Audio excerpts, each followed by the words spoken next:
Yes, I broke YouTube. Let me adjust the camera a little bit. Hopefully the lighting is good. Everything else is sound.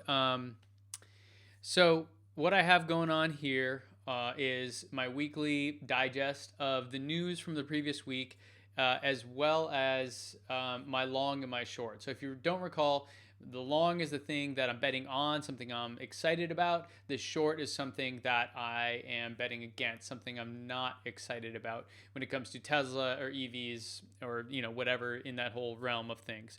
So again, if you have comments, questions, please leave them in there. You also have super chat enabled if anyone feels very generous today or wants to get their question bumped up. I also have some questions that you guys submitted via the Google form, which I sent out through my email list. So if you didn't get that or you're not on that, go to teslanomics.co and you will get that shortly.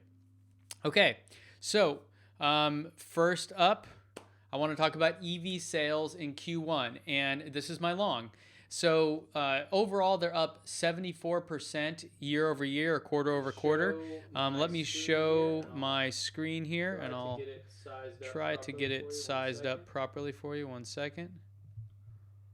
All right, so I've got my desktop. All right, so I've got my desktop. And I'll switch over to where I have the data. This is from evobsession.com. They have a report that they put out, and on there, what they have is actually some good data about just EV sales overall. So we're looking at year-to-date 2016 versus year-to-date 2017, meaning up until March. And then you see that there's a 74% increase year over year. So that's awesome. If I go over to their website, I'll show you kind of a bigger dive into that data. I just wanted to highlight how big that was by these giant bar charts here. So let me switch over to that data now, which is on EV Obsession. And if you go to electric car sales monthly reports, you can see the March 2017 numbers along with the year-to-date numbers, and Tesla Model S being the best, and then Tesla Model X being the second best. And then surprisingly, the Nissan Leaf is doing quite well. The Chevy Bolt and the Toyota Prius Prime, those are a part of a part of the plug-in the PHEVs, not the battery EVs. So here, I think I'm killing you guys with my echo. Let me get rid of the extra one there. So hopefully that fixes that, guys. Sorry. So looking at EV Obsession, we see that Tesla's still on top. The Chevy Bolt and the BMW i3 are doing well, but the Nissan Leaf is still beating it, which is really surprising.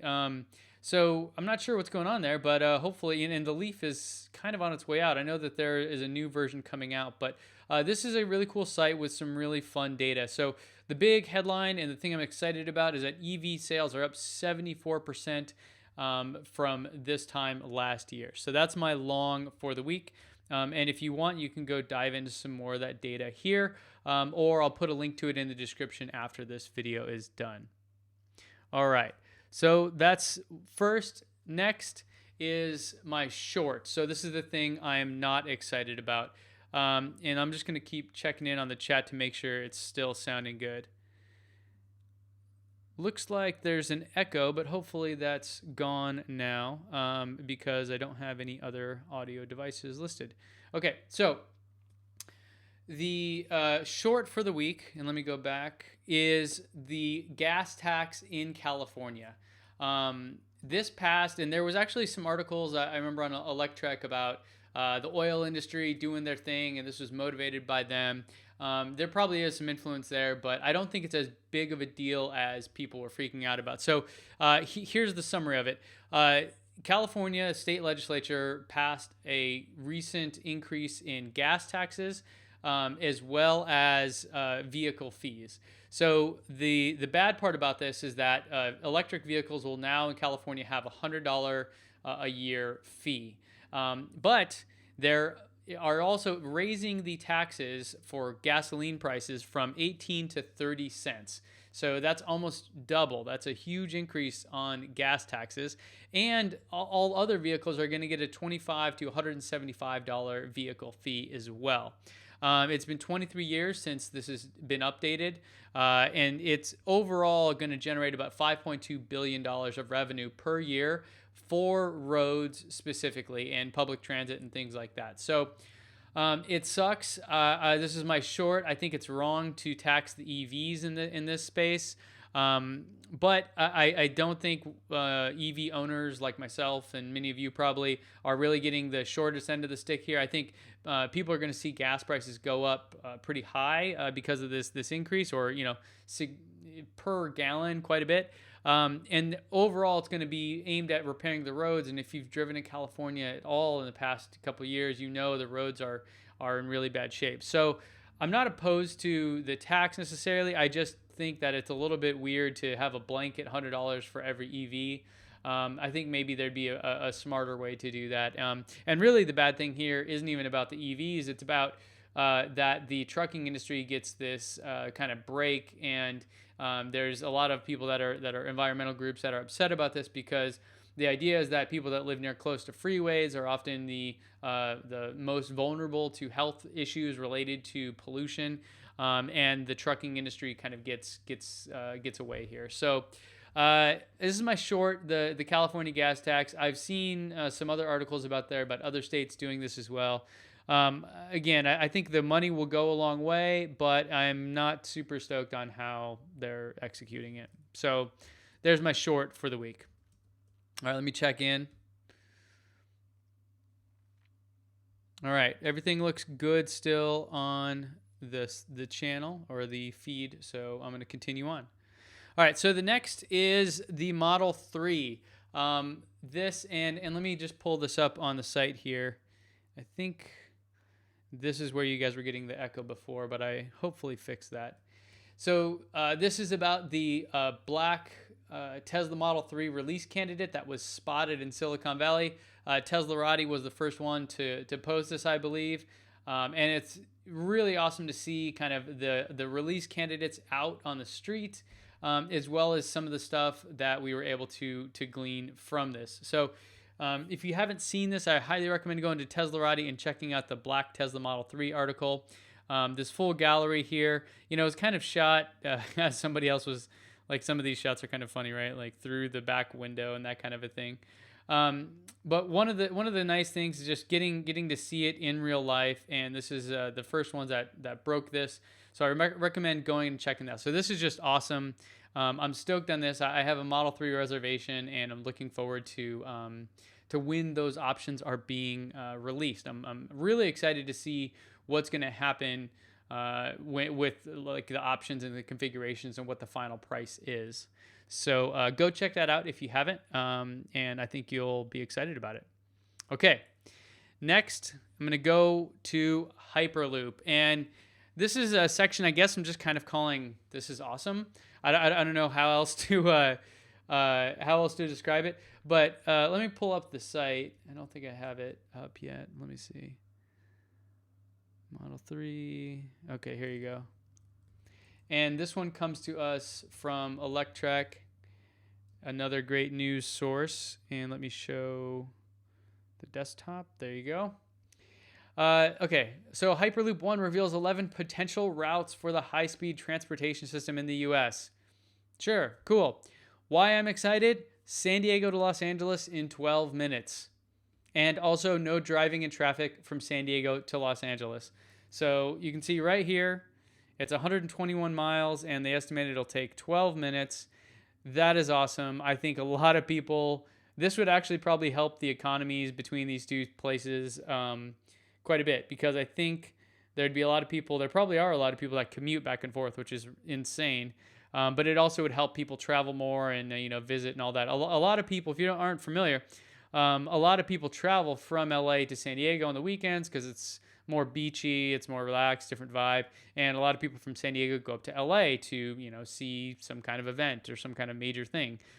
So I think this is cool. I can't believe that it's actually progressing. And I guess we'll see what happens. But Pretty exciting stuff. So go check this out on Electrek if you're interested. It's under the Hyperloop stuff. What is it called? Hyperloop 1 reveals 11 potential routes. So go search for that if you want to read more and find out about that. So that's one of my this week is awesome things. Okay, and something that is ridiculous. This is where I think I created that echo before. I apologize for that. This is trying to get a Tesla or just an EV in general to sound like a regular ICE vehicle, and I hate this. I don't even know what to say about it. Let me show you the page, and then you can go take a look here. The sound, I haven't got that set up, but if you go search for this this Revolution thing, if you want to go check this out, you can see what they've done is they've actually, you can't hear it, but they made an EV sound like a regular car. In this case, a Tesla Model S, and it's insane. I hate it. I mean, look what they had to do. Let me mute that. That's ridiculous. Yeah, so I guess some people like this. I'm actually curious. What do you think? Is this something you'd want in your car? I actually do know people that are big car people, and I understand this, that they actually want their car to sound like this. So I don't know. I think it's a little bit ridiculous. I think we should embrace the future. I also live on a busy road. If you ever hear background noise in any of my videos, it's people on the road. And so it bothers me that somebody would want to do this. But I guess, hey, to each their own, and all that stuff. So go check that out. Revolution, R-E-V-olution. I found this video on Facebook. I don't know where else you can watch it. Oh, there you go. It's right there on YouTube. So I'll link to all this in the description as well after we're done here. Okay, so where are we at? Let's see if we have any questions from the feed. And then I also have some questions that were submitted there. So while I wait for possible questions coming in here, I'm going to go over to the questions that I got on the actual live, or in the form that you guys had submitted. So let me pull that up, and I will try to share it. There you go. So first question, what do you tell someone who has range anxiety? Well, for me, I actually have a calculation, and I just put together my EV buyer's guide. If you are on my email list, you'll be getting that soon. Otherwise, you can find that on my website coming up here probably in a week or so once I have all the formatting done. But the way I look at range anxiety is trying to figure out first, what is your daily commute like? And there are some really cool apps out there. I like the one called Mile IQ that automatically tracks your mileage, and then you can look back after a couple weeks and see how many miles you drive on average per day. I like to take that number and double it. Most people probably drive 40, 50 miles a day, so you're probably looking maybe close to 100 miles. And I think that's sufficient in a lot of cases. However, depending on if you're in a colder weather climate, then you may need to add some additional, additional room there. So maybe an additional 20%. So in my ebook coming out about buying an EV, I'm putting that in there. But just figure out how much you actually drive day to day, whether or not you use an app to track that, or whether or not you just go to Google Maps and map it out and see.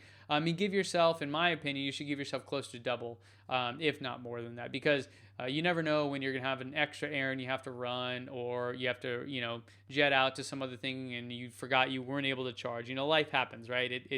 It gets in the way. So if you or someone has range anxiety, just try to actually look at the data and make sense of it, because I think you'll find that a lot of cars out there, especially some of the newer ones coming out, are gonna cover that really well. I mean, the Chevy Bolt is a good example, and obviously the Model 3 when that comes out, you should squash any issues with that, and then you're not spending $100,000 on a car. So that's my answer to what do you tell someone who has range anxiety.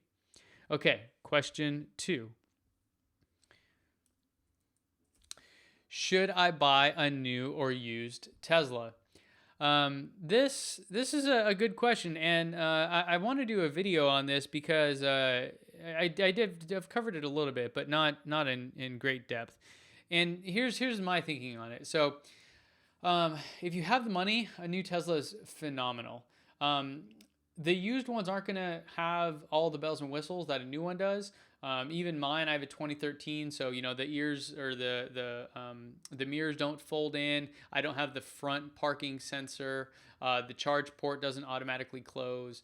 There's all kinds of things like that that are really just nice little bells and whistles. Not to mention the bigger things like autopilot, or potentially full self-driving in the future, ludicrous mode, all these kind of things. So used, you're probably not going to find all those new bells and whistles. Now, if that's not important to you, you can save a ton of money. I bought mine for just over 50,000, and it had 10,000 miles on it. Considering that we're looking at 200,000 miles or more on an electric motor, and with the battery degradation really lasting well beyond that, then I think it's a great option.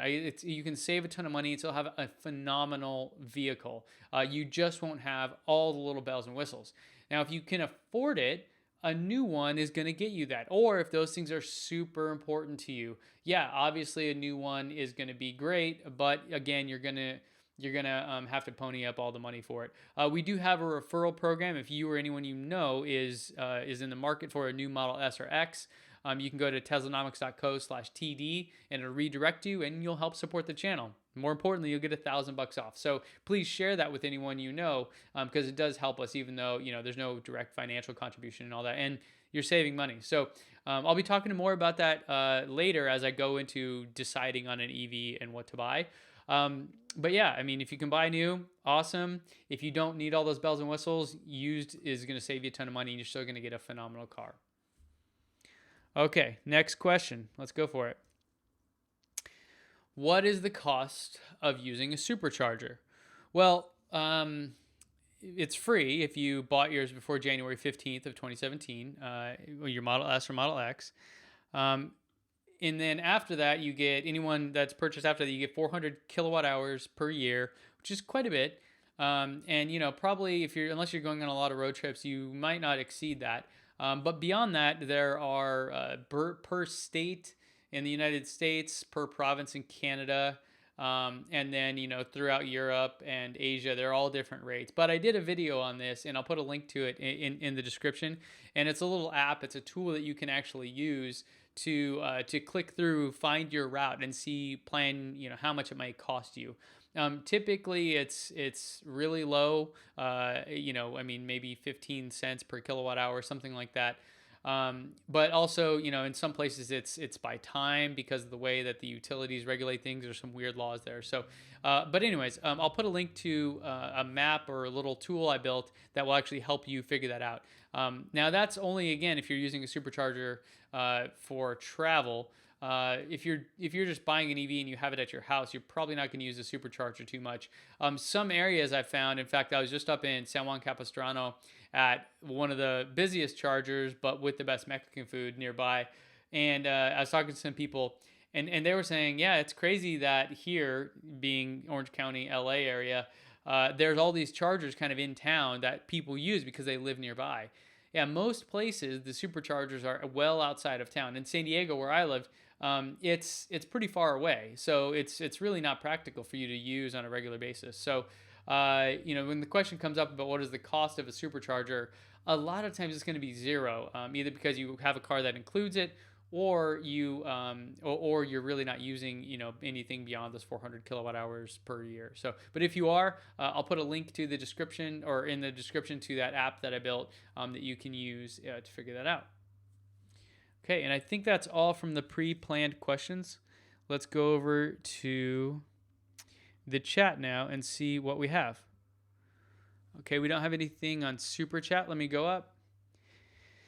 Yeah, why didn't you talk about the sensors on the black Model 3? Well, I want you guys to go read the article. But yeah, so on the black Model 3 release candidate, there were some additional sensors there, and everyone's speculating about what those are for, indicating that it should be pretty advanced in terms of autopilot and self-driving and all that stuff. So go check that article out, and there have been many other articles since then. So that's pretty good. Let's see. Guy Hall, missed some of your tax discussion. Did you note that EV tax is only for model years 2020 and later. I'm not sure what you mean by model years 2020 and later. There is so just to talk a bit about the tax credit, and this is also in my EV buyer's guide, which you'll be getting soon if you're on the email list. The EV tax credit goes up until the 200,000th car has been made and sold by any one manufacturer, and so it's like per manufacturer. So nobody's even close to that, with the exception of Tesla in the United States. And they probably are there. I mean, I think the last time I checked, last year they were at 160,000. And then I forget what the Q1 numbers were this year, but they're going to hit it by Q3 probably. So we'll see, but it doesn't just completely disappear after their 200,000th one. It has this phase out program. And so I think for the next 2 quarters, it's half of what it was. And then the 2 quarters after that, it's half of that or something.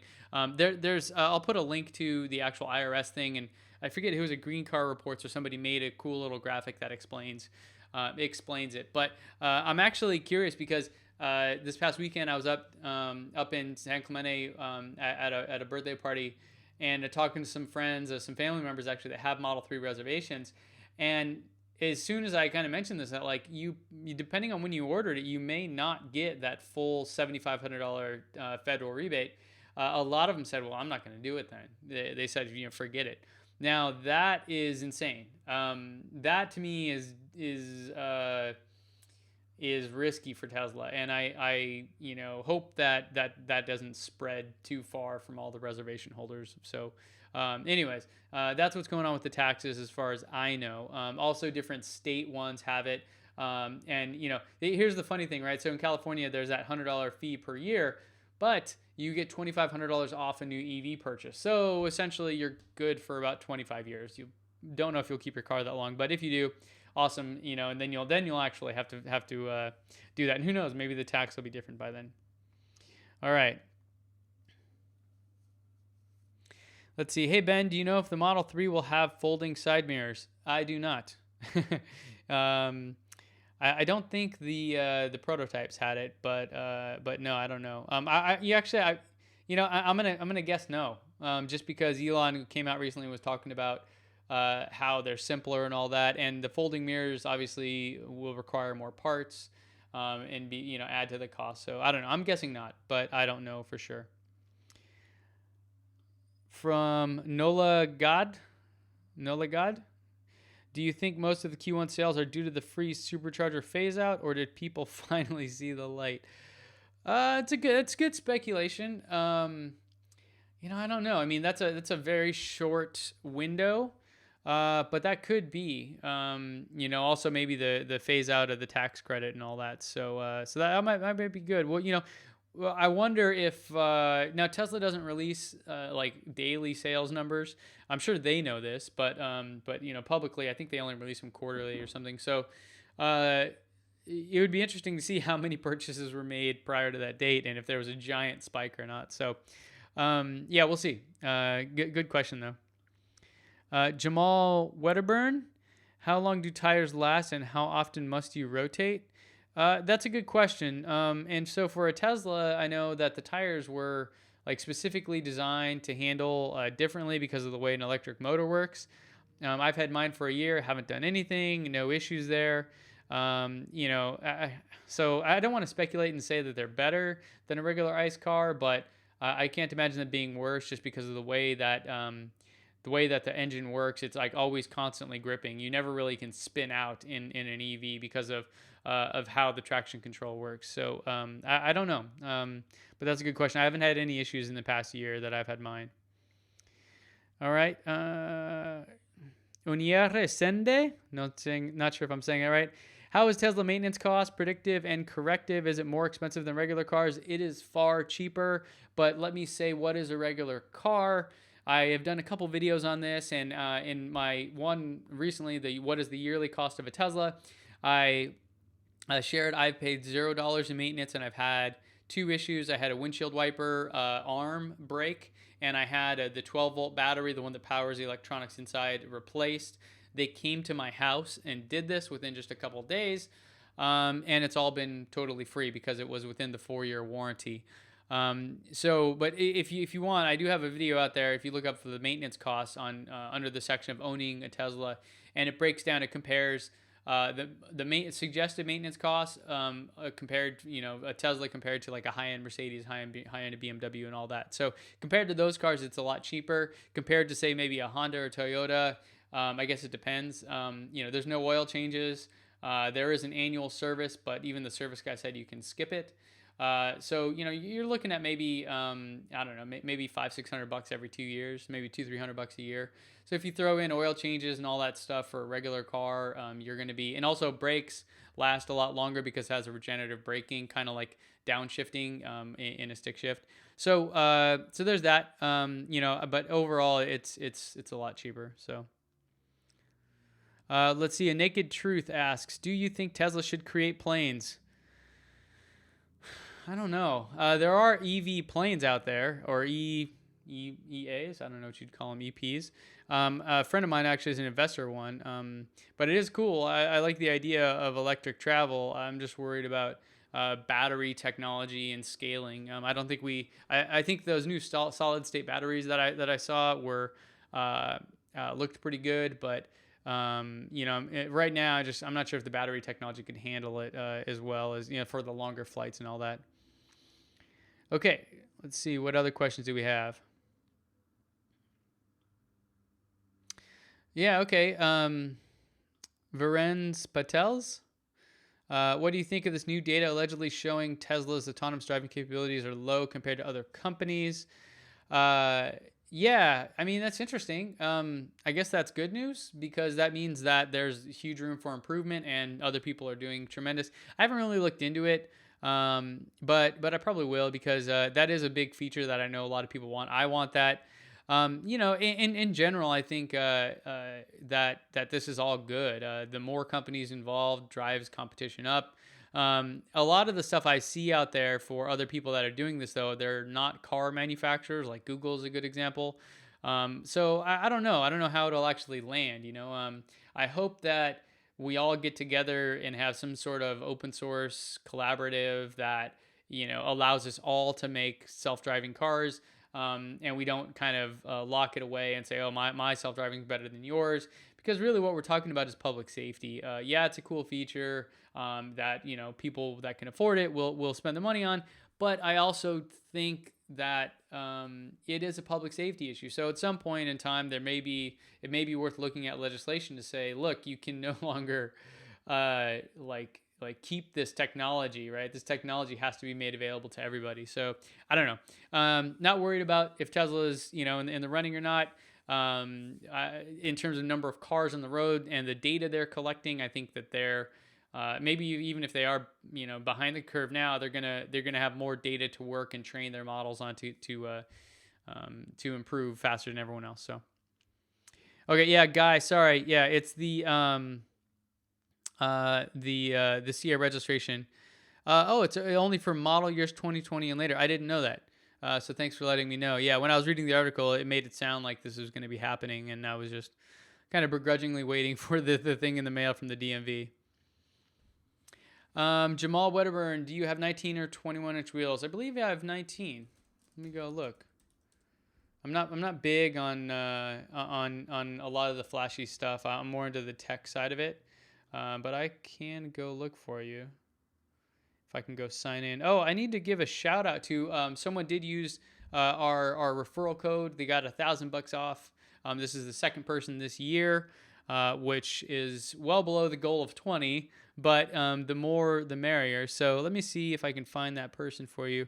And I don't know if you're watching this, but give you a nice shout out there. Oh, I've got two. So Anish Bhutta and Philip Cunningham. And if you guys are watching, but thank you. It's awesome to have you. And I'm glad that you got $1,000 off. The reason I'm interested in this is because this gives us access to things that are kind of behind the scenes, like invites to the Model 3 event. So I'd love to go there and do that. And this is really the only way to get in. Tesla is kind of guarded when it comes to press things. And of course, we're just I'm just a small YouTuber compared to, some of the other folks that are interested in them. So awesome. So thank you to both of you. And also, I think I had one in January. So that's two. That makes three. Brian Whiteman, thank you, if you're watching or not, for that. And let's see, it doesn't look like I can tell you exactly what I have. I didn't get an upgrade, so I believe I just only have the 19-inch wheels. So, but yeah, those are pretty awesome. Now, one thing that's interesting is I did have, when the service guy came out, I was getting a tire pressure low in my car, but they were at like 32, 33, which is kind of just what I thought normal was. But apparently, because they are a bit more low profile than a regular tire, I had to bump them up to, I think, 45. So that was surprising to me, and I had no idea. So that's something to, I guess, think about if you're interested in kind of the tires there. And I don't know if that makes them run out quicker or not. I'm not a tire expert. Brian, look at that. Yeah, Tesla's up to 312. Let's see. Yeah, by the way, that was another thing I thought about putting on here, is the fact that Tesla's now the most valuable car manufacturer in the world, or I'm sorry, in the United States. I think that's awesome.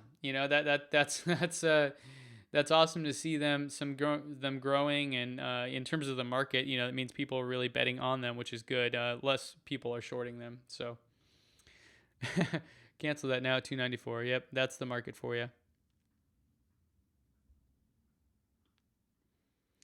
All right, cars replaced horses in just 13 years. How much longer do you think EVs need to almost totally replace fossil ICE cars? I think that ICE cars will be around for a lot longer, mostly because it's not completely different, right? An EV compared to like a horse and buggy, a car is like this insanely different thing, but just a different type of car, let's say a different motor in a car, isn't necessarily that revolutionary. Now, those of us that are EV owners, Tesla owners specifically, we know how incredibly advanced and awesome these cars are. But at the same time, it's not like I'm flying around in a bubble or something that's completely, different. So I don't know if it'll be as long. But I did a video on this as well. I'm guessing around 2020, some markets you'll see them to become mainstream, if not the majority. I think in Norway they're pretty common right now, and a few other places like New Zealand, I believe, as well. But in the U.S. specifically, I think it's going to be a bigger challenge. We have a lot of auto manufacturers that really just aren't on board yet, and a lot of the big oil industry that's basically lobbying against this whole thing. So as the energy manufacturers switch over to things like renewable energies and electricity and all that, then I think you'll start to see these become more and more popular, and especially once the cost just continues to drop. Right? If you can buy a $15,000 EV that gets 200 miles, I think people will start taking it more seriously. But right now, I think you're still moving into that early mainstream of the adoption curve if you study those kind of things. All right, Javier Serrano. When do you think Tesla will have M3 available for showroom or test drive? Someone said yeah, that's right. So Elon tweeted about Q3, which means that Q3 starts in July, right? And from there, no, is that right? January, February, March, April, May, June. Yeah, so that means that they'll probably have early production models, which are in theory going to be made in June, shipped out. I actually would love to see one before I have my configuration in. So maybe that's the thinking there. But they did just put out a blog post kind of de-emphasizing how advanced and how nice these cars are going to be. Maybe they're trying to calm a little bit of the hype. So we'll see about that. John Doe, how often do you use superchargers and how many miles do you do per year? I did a video on this as well. I don't do many miles. I do maybe like 8,000 because I work from home. And San Diego is not a big place, but I do some road trips in the car for business as well. So when I use a supercharger. So it's, I don't know, maybe a handful of times per year. Depending on where I'm going, but they're not near me, near my house. So, the vast majority of the time I'm just charging at home. So there you have it. All right. I think that covered almost everything. If anyone has any other questions you want to follow up, just hit me up on Twitter, leave them in the comments of this video. I'm going to take this video down and then I'm going to repost it. I'll kind of polish it up, make sure the audio and everything is clean.